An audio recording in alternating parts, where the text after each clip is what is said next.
Good morning, good evening, good afternoon. Physics for Engineers. Topic is optics. So, padayon lang kita. Hadi kita number 7. Uy, double dot man niya. Tanta. A parallel beam of light in air makes an angle of 47.5 degrees with the surface of the glass plate having a refractive index of 1.66. So, drawing ang tanay ya para di kita malipat. One parallel beam of light 47.5 with the surface of a glass. So, medyo drawing la din, nagkatalo la ini drawing. So, add natin glass. Ay, tadong na. Yan. Tay, padakoon. Atong glass imunta nga. Sige, mong kong pula. Okay, tapos, butangan ko niya surface adi. So, aminin aton glass. Okay, this is our glass. Tapos yan na, maghimula takuhin 47.5. So, karon to na lang. The 47.5 is from the glass.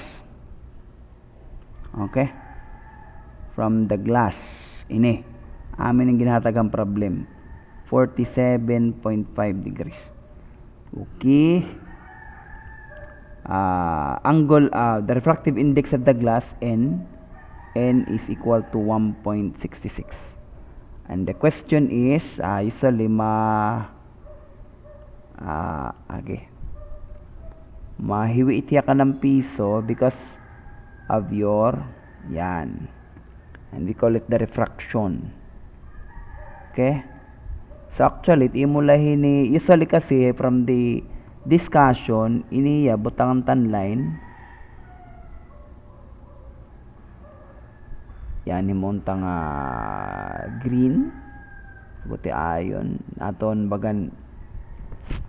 So it aton actually formula is ini dinhi ini an aton theta A theta B, di ba? Ini kita aton formula anat mga formula ini an aton theta A nganhin theta B. So theta A nganhin theta B. Amo ito adat aton formula. So this is theta A. This is theta B.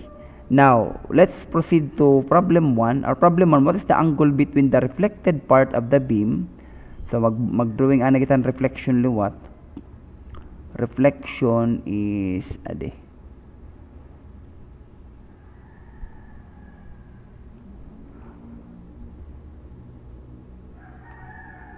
Mong ko tong black. This is the reflection, so this is black.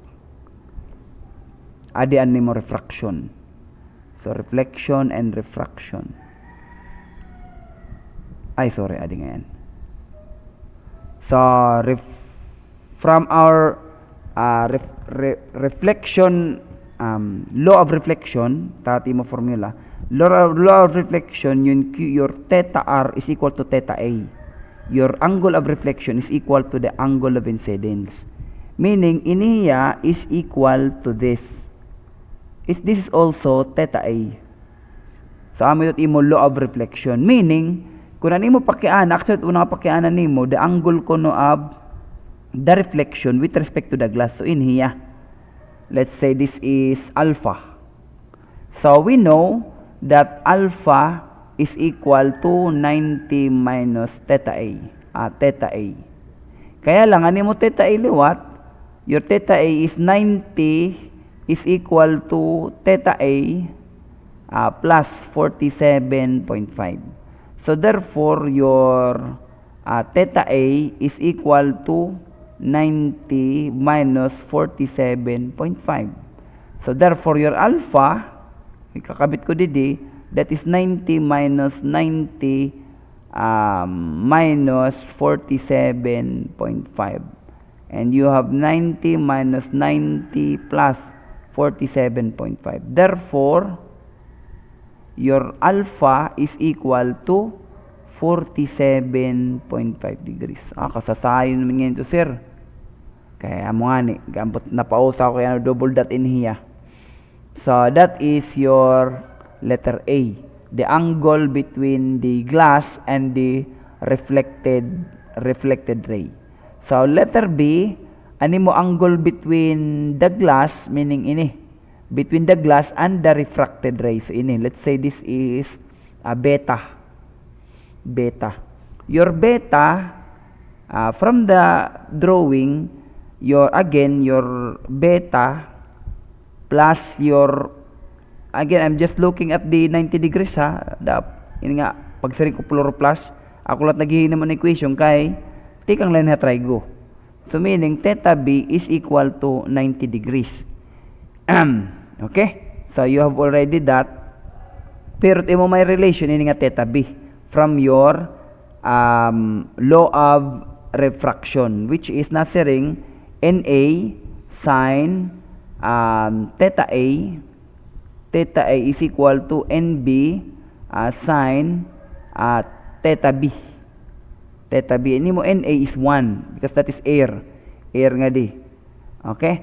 So, sin theta, that is 90 minus 47.5. Tapos, ang aton NB is, amo na ito ang aton refractive index ng imo glass, 1.66. So, I can get that sin theta B, which is equal to sin theta A all over NB. Okay? Sin theta A is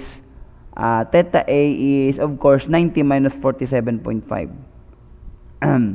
90 minus 47.5. So that is your sin theta A. So NB is 1.66 for the glass.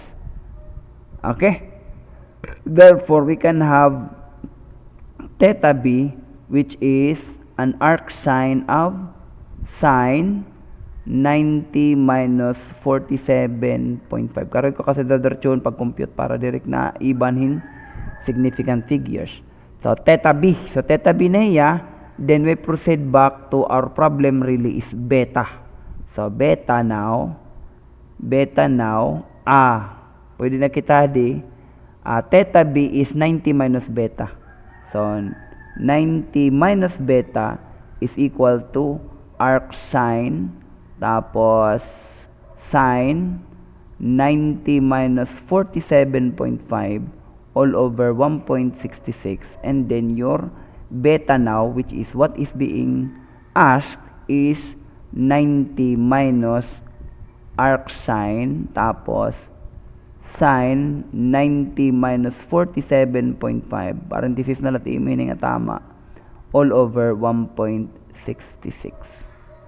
And final answer would be the beta, the angle between the refracted and the glass should be, wait, arc sine, tapos sine 90 minus 47.5, parenthesis 1.66, tapos parenthesis, and the answer would be 65.98 or 66 degrees for our beta. Okay? Masayon man yan eh.